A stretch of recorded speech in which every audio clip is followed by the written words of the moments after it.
世界で一番わかりやすいエアコンの分解清掃方法の動画です。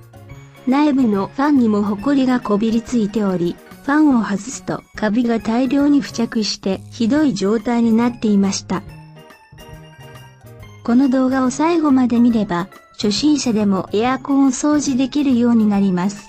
また、様々な部品を可能な限り外して清掃を実施し、その方法をわかりやすく丁寧に解説していますので、安心して清掃に取り組むことができます。今回掃除するエアコンの詳細はこのような感じです。一般家庭にも多く普及している日立製のエアコンです。では、作業を開始します。まずは、コンセントを外します。作業時の誤作動を防ぐために、必ず抜いてください。次に、フロントパネルを取り外します。パネルを開いたら、矢印方向にパネルを曲げて外します。力をかけすぎると、パネルの部品が折れるので注意しましょう。拡大して見てみましょう。矢印方向に力をかけて外します。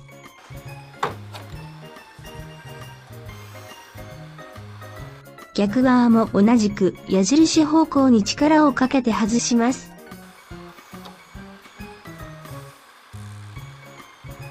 続いてルーバーを外します。ルーバーを手で開きます。赤丸の3箇所でルーバーは取り付いています。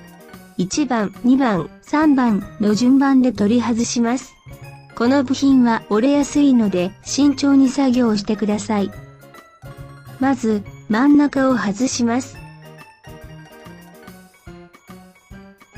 拡大してもう一度外し方を見てみましょう。矢印方向に力をかけて外します。若干力をかけないと取れないです。矢印の部品が取れますので、なくさないようにしましょう。どの部品かわかりにくいので、部品を外してみます。この部品です。私も掃除途中でなくなってしまい、探すのに苦労しました。続いて、向かって左側の部分を外します。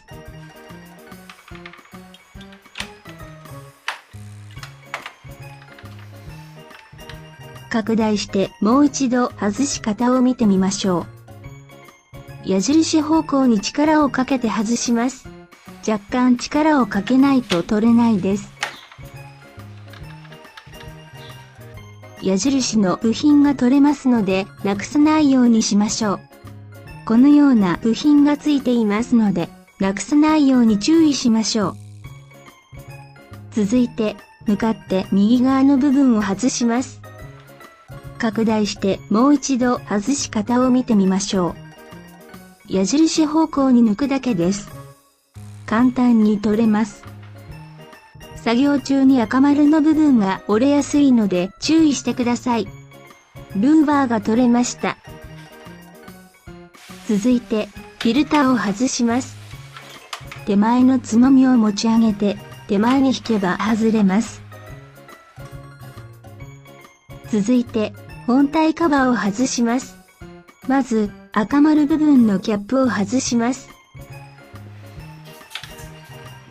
外したキャップはなくさないようにしましょう。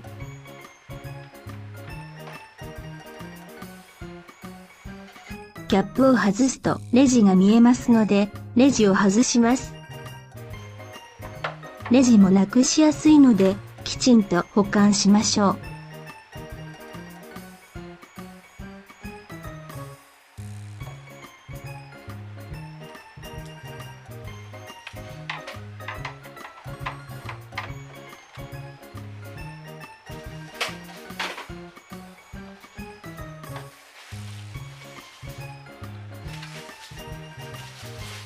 今の作業を拡大してみてみましょう。キャップを外して、ドライバーでネジを外します。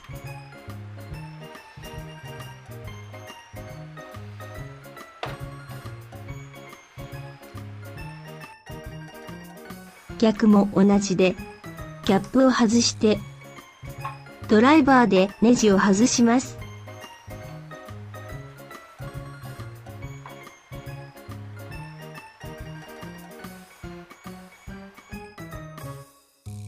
次に、電気基板カバーのネジを外します。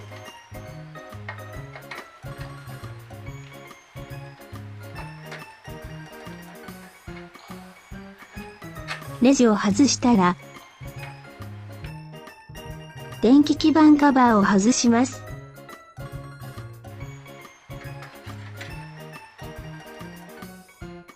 今の作業を拡大してみてみます。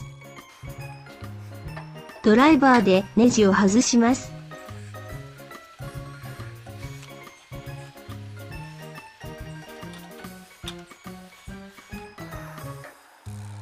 電気基板カバーを外します。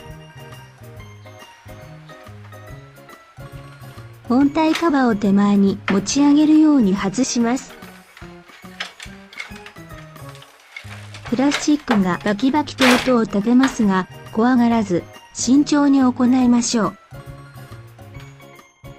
本体カバーを外す様子を横から見てみましょう。矢印方向にカバーを持ち上げて外します。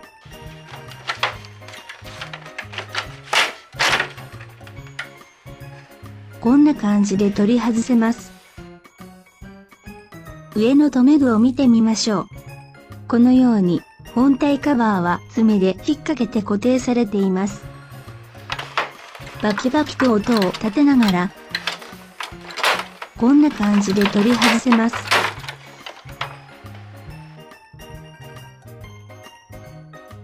3箇所の爪で上側は固定されています。爪を近くで見てみると、こんな感じになっています。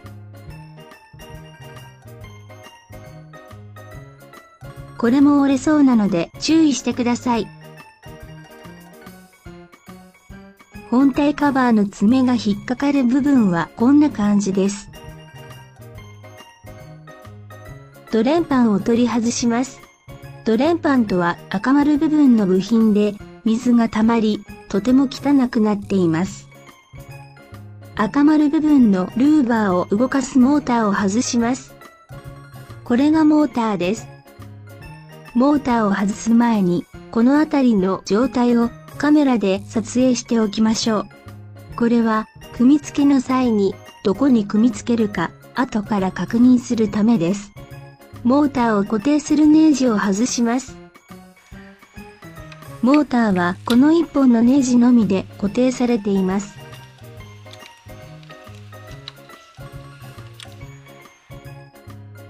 続いて、ドレンパンを固定している前面のネジを外します。その前に、この辺りの状態をカメラで撮影しておきましょう。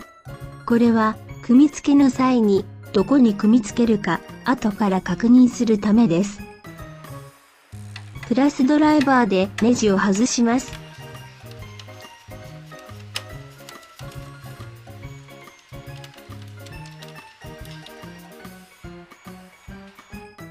続いて、ドレンパンに引っかかっているコードを外します。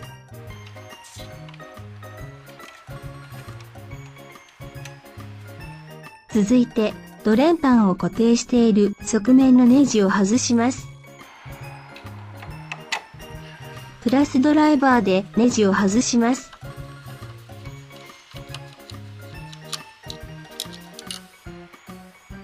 ドレンパンを固定するネジをすべて外しました。次に赤丸部分の部品をモーターを含めドレンパンから外します。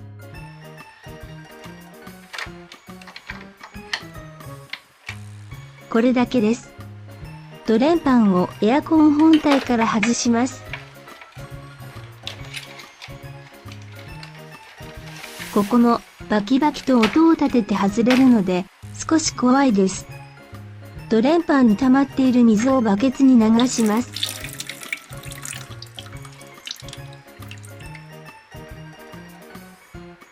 ドレンパンの水を流し終わってゆっくり手を離すとドレンパンはぶら下がった状態になります。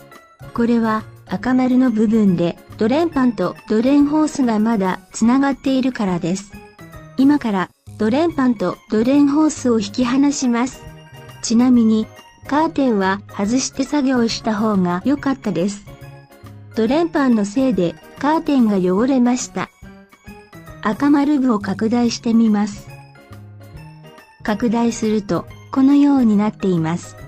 青がドレンホース、黄色がドレンパン、それらをつなぐのが赤丸で示した固定ネジです。このネジを外します。狭いところにネジがあるため、L 型になったドライバーで外します。とんでもなく外しにくいので、慎重に行ってください。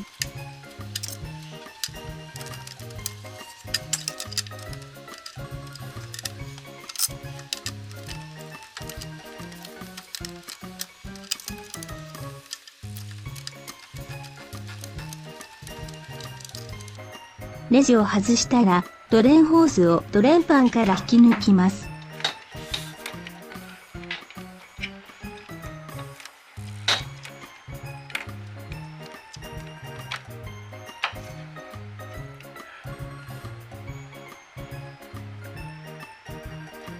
やっとドレンパンが外れました。続いて、内部の送風ファンを取り外します。赤丸部分の側面部品を取り外します。こちらが側面です。側面部品を取り外す前に、この辺りの状態をカメラで撮影しておきましょう。これは、組み付けの際に、どこに組み付けるか、後から確認するためです。赤丸部分のネジを外します。プラスドライバーで取り外します。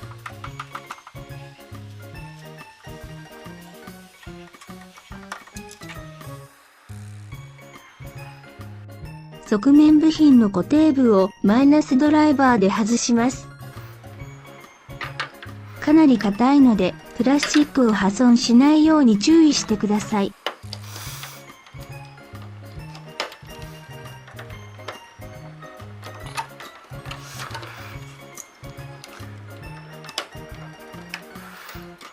ちなみに、私はこの部分を割ってしまいました。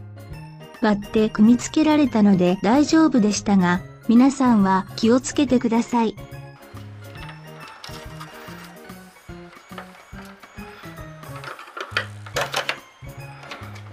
固定部が外れました。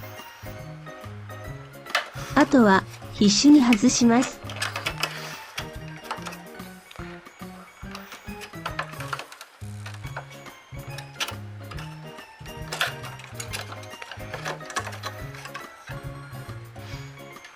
外れました。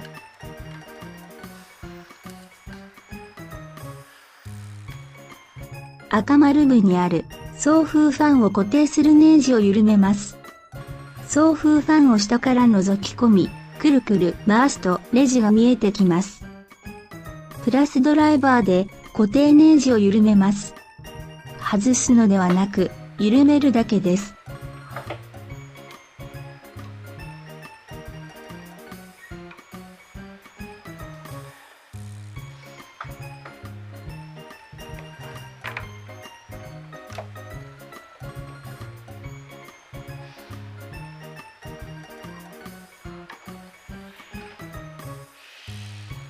側面にある軸受けを外します。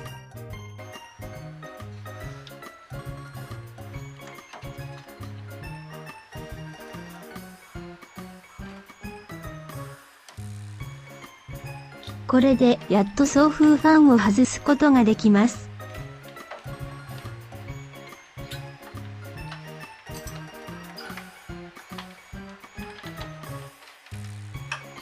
外すのもなかなか大変です。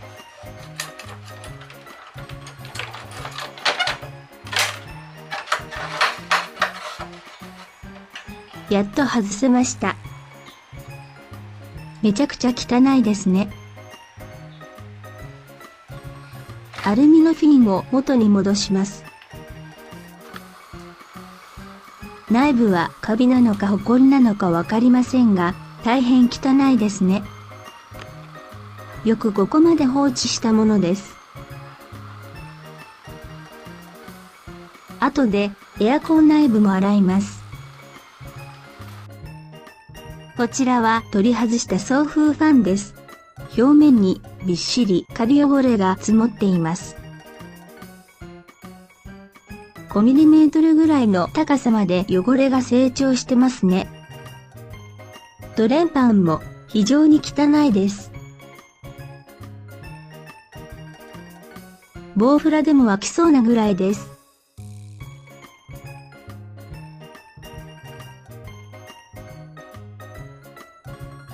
こんなエアコンを使ってたら体の具合が悪くなりそうです。その他の部品もまあまあ汚いです。これらの部品を洗っていきます。送風ファンなど取り外した部品を洗います。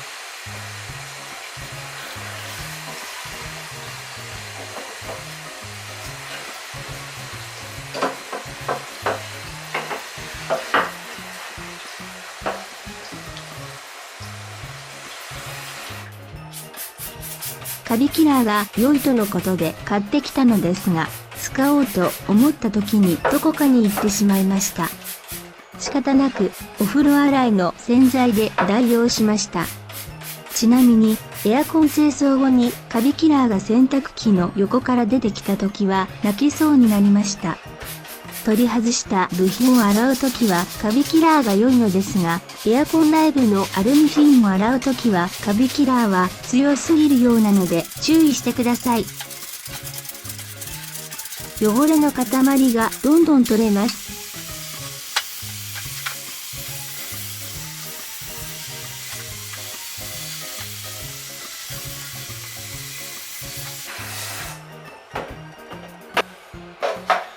ドレンパンも洗っていきます。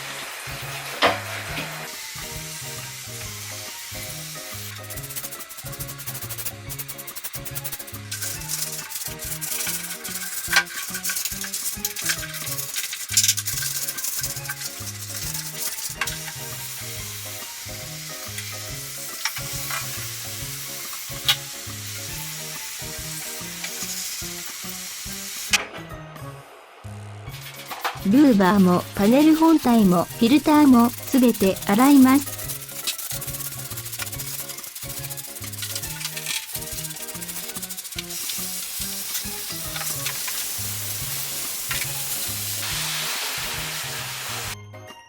洗い終わった送風ファンです。非常に綺麗になりました。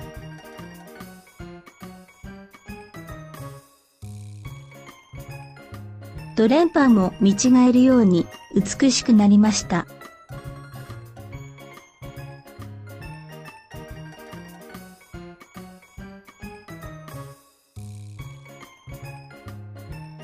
他の部品も磨いて綺麗になりました。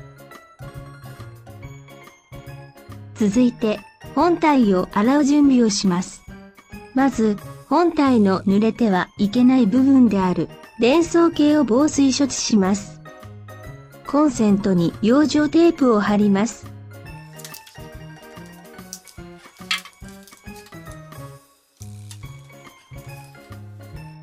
続いて念のためアースを外しておきます。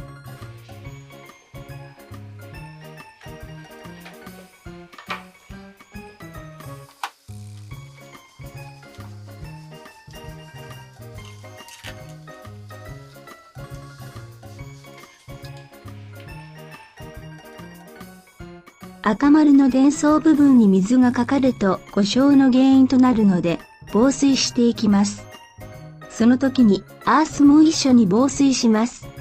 ちなみにアースに青いテープが巻いてありますが、アースのネジがなくならないようにネジをマスキングテープで巻いてあるだけです。まずタオルで巻いていきます。その時にアースも一緒に巻いていきます。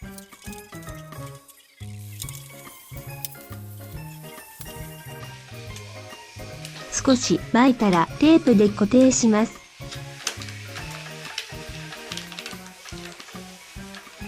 全体を包み込むようにタオルで巻いていきます。前奏部品にタオルを巻いたら、マスカーを使ってタオルの上からさらに防水します。マスカーとはテープのついたビニールで防水や養生するのにとても便利です。気になる方は概要欄に Amazon へのリンクを貼っておりますのでご確認ください。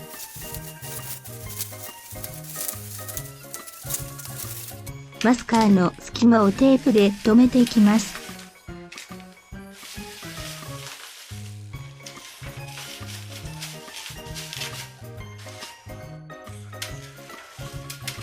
続いてエアコン本体周りにマスカーを貼り付けます。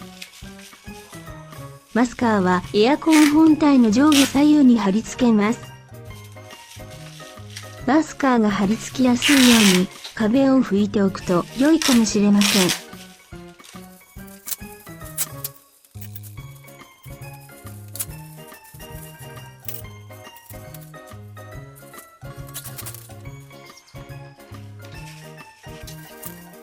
横にもマスカーを貼っていきます。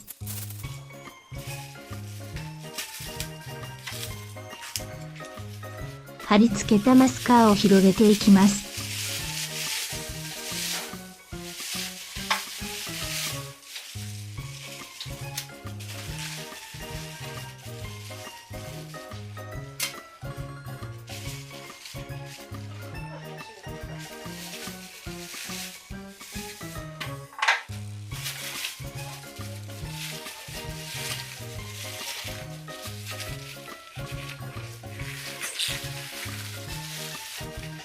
上にもマスカーを貼っていきます。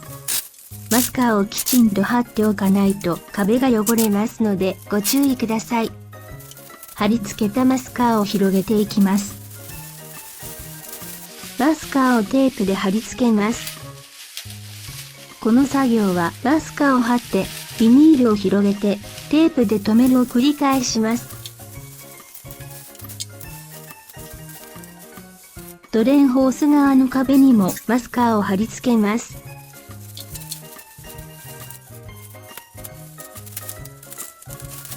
マスカーを広げ、テープで壁に貼り付けます。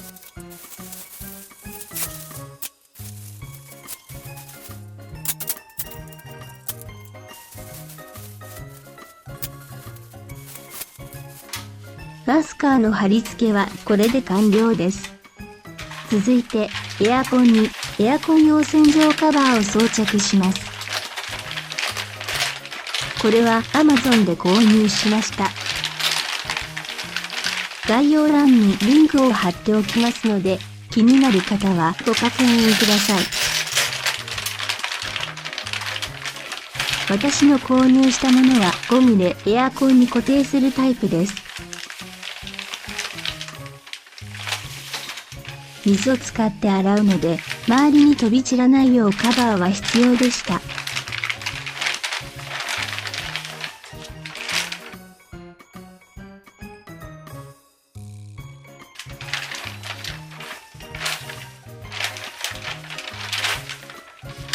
取り付けも意外と簡単にできました。洗浄前の防水準備の完了です。これが防水の全体像です。カバーの水は下のバケツで受けるようになっています。床にはブルーシートが敷いてあります。早速洗浄開始します。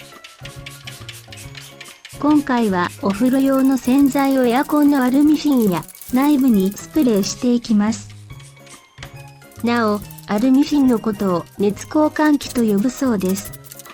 全体にまんべんなく洗剤をかけていきます。内部にもまんべんなくかけていきます。洗剤をかけ終わったら、ブラシで汚れを取っていきます。アルミフィンは脆く、ブラシが当たった時に変形した箇所がありましたので注意してください。また、アルミが薄く、鋭利な部分があるので、手を怪我しないようにしてください。中途半端な長さのブラシしかなかったのですが、もう少し取っ手の長いブラシを用意しておけば、内部を清掃するときに楽だったかもと反省しています。内部のアルミは洗うのが難しかったです。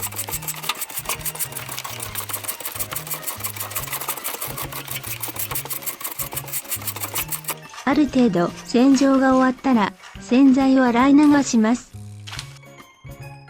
今回は蓄圧式の噴霧器を使います。これは水に圧力をかけて水を噴射させる装置です。ネットで購入したので概要欄にリンクを貼っておきます。使い方は簡単で、水を4リットル入れて、蓋をしっかりと閉めて、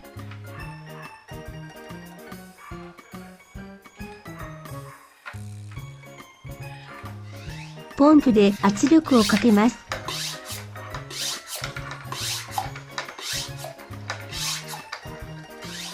容器内の圧力が一定のレベルまで達すると安全弁が作動します。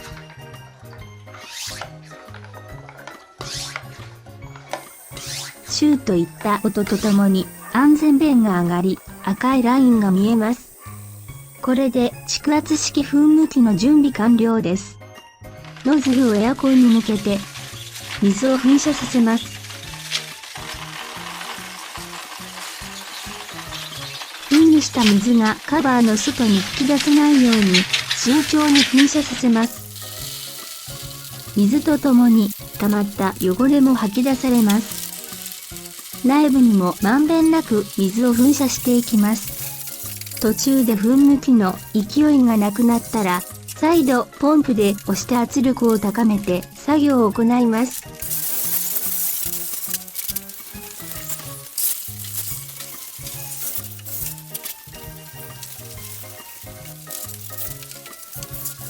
水を噴霧した後、内部を確認すると汚れがまだ残っているので、再度ブラッシングを行います。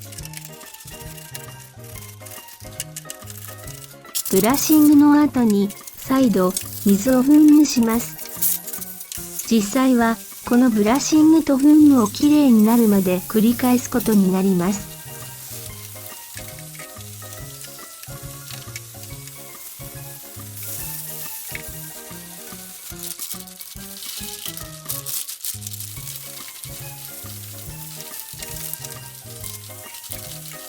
10年洗っていなかったエアコンなので、この作業をひたすら繰り返すことになりました。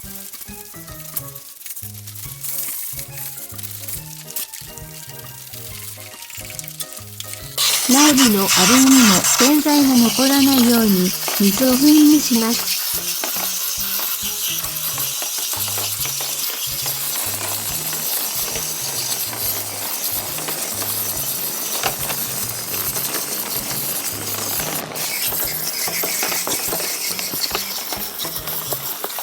内部もきれいになったので、洗浄作業完了です。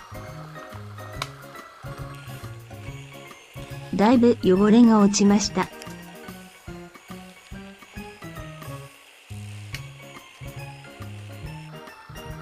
カバーにも大粒の汚れが残っています。バケツに溜まった水も真っ黒です。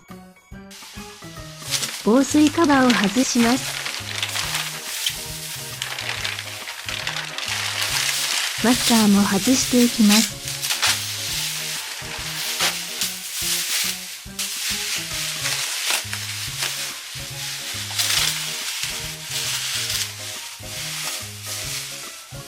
エアコン内部の水をタオルで拭き取ります。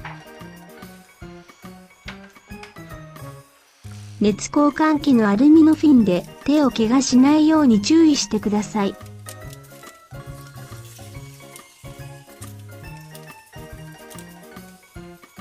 洗浄カバーとマスカーのおかげで壁は綺麗なままでした。ある程度乾いたら組み立て作業を開始します。まず、送風ファンをエアコン内部に挿入します。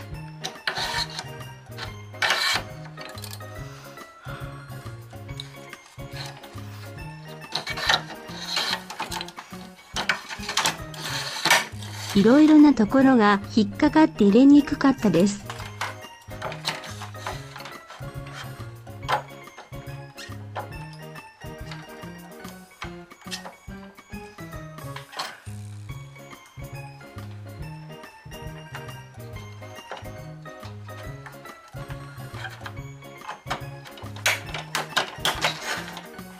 やっと入りました。軸受けを取り付けます。念のため、潤滑用のスプレーをかけておきます。私はシリコンスプレーを使用しました。この軸受けを取り付けるあたりから、作業前に撮影していた分解前のスマホ写真で配置の確認をしながらの作業となります。送風ファンを手で回してみて、違和感がないか確認します。特に問題なさそうです。続いて、側面の部品を取り付けます。これも分解前のスマホの写真を見ながらの作業になります。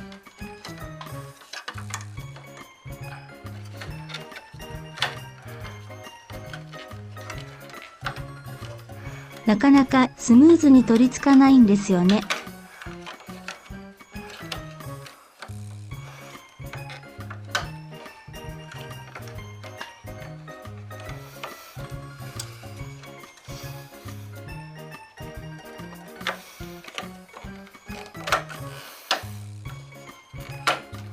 何かそれっぽく取り付きました。あとは赤丸の部分がはまればクリアです。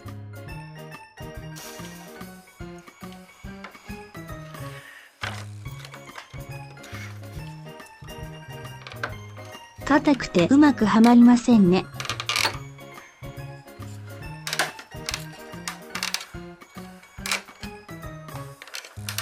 強引に押し込むとどこかが壊れそうで怖いです。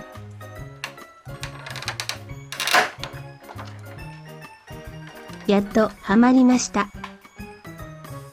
側面の部品をネジで固定します。赤丸部にネジを取り付けます。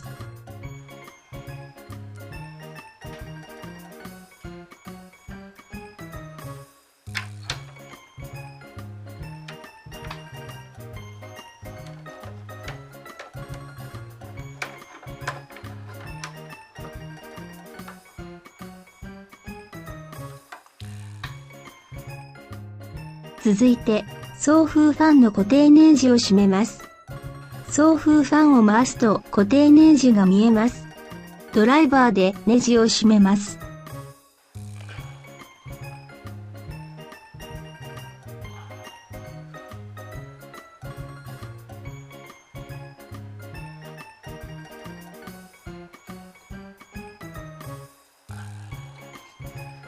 ネジを締め終わりました。続いて電装系の組み立てです。まず、防水のために覆っていたマスカーとタオルを取ります。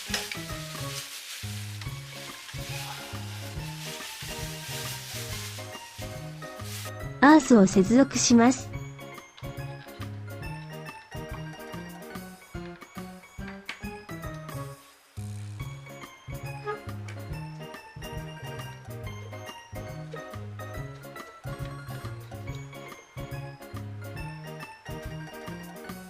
ドレンパンの取り付けです。まず、青丸のドレーンホースを赤丸のドレーンパン取り付け部に接合します。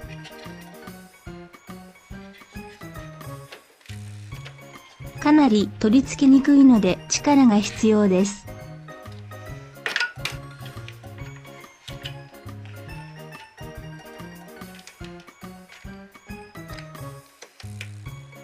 ドレーンホースを差し込んだら、ネジで固定します。狭い場所なので手も入りづらく、とても大変です。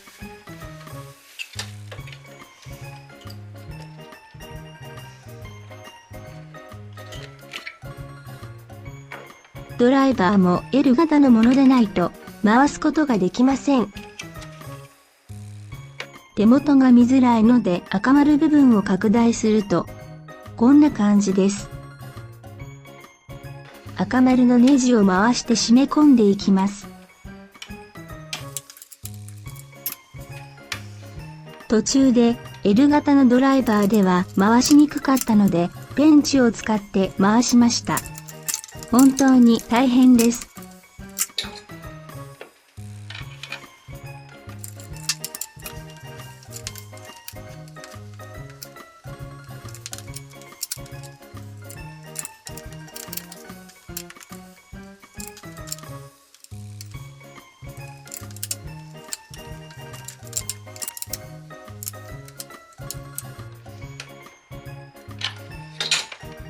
やっと締め終わりました。動画では短時間ですが、レジを閉めるのに15分くらいかかりました。エアコンに向かって左からドレンパンを取り付けます。ここも取り付けには苦労しました。赤丸部を拡大してみます。赤丸のドレンパンの突起を青い矢印部に入れます。やっと取り付きました。続いてドレンパン中央の取り付けです。中央部を拡大すると、このようになっています。本体の青矢印で示す切り欠き部にドレンパンの赤い突起部を挿入します。最後に右端を固定します。右は簡単に取り付けできました。赤丸部でドレンパンの突起部にコードを引っ掛けてから本体とドレンパンをネジで固定します。赤で示したコードをドレンパンの青い突起部に引っ掛けます。赤丸部分にネジを取り付けます。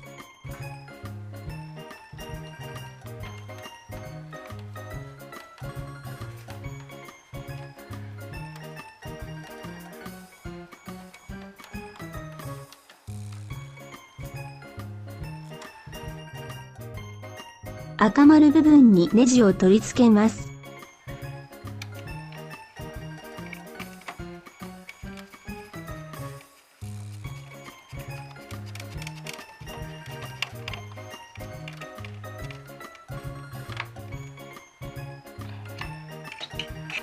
続いてモーターを固定します。まず、モーターの赤丸部分の穴を本体の突起部に取り付けます。こちらはネジで固定はされていません。今取り付きましたね。次は赤丸部にネジを取り付けモーターを固定させます。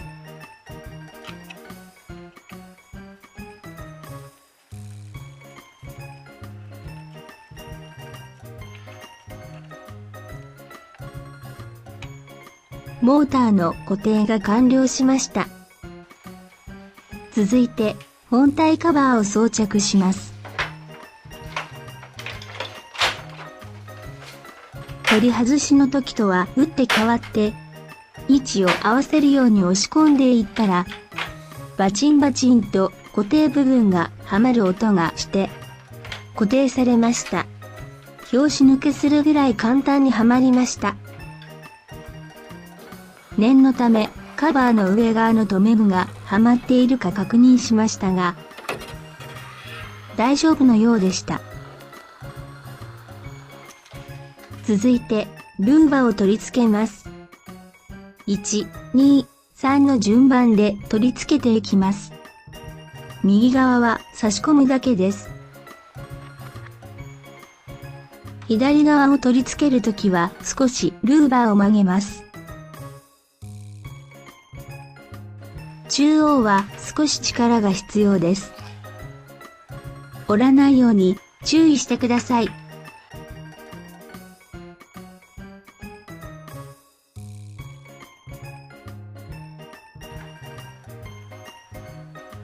続いて電気基板のカバーを取り付けます。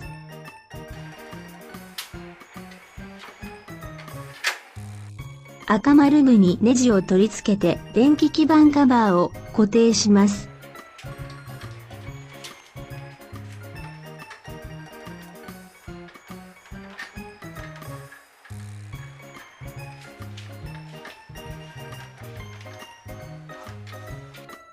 フィルターを取り付けます。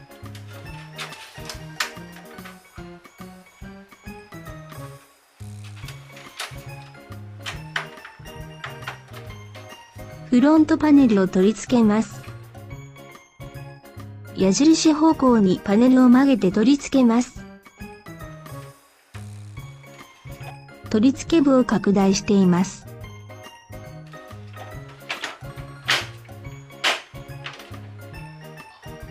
コンセントを取り付けます。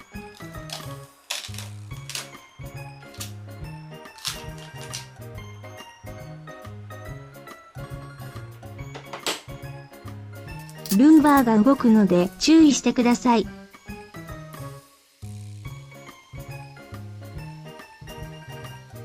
赤丸部にネジとネジを隠すカバーを取り付けます。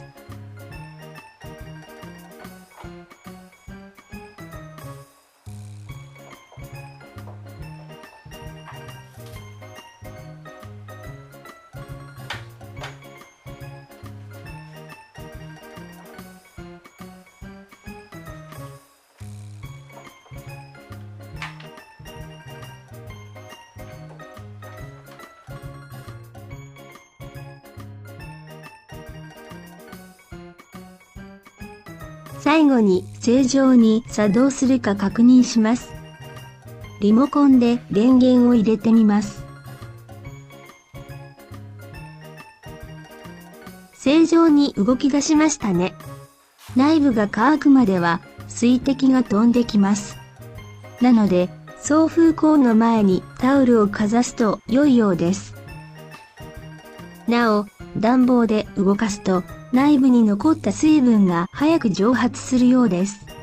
内部が乾いたら冷房で作動させて、水が漏れてこないか、変な音がしないかなどを確認してください。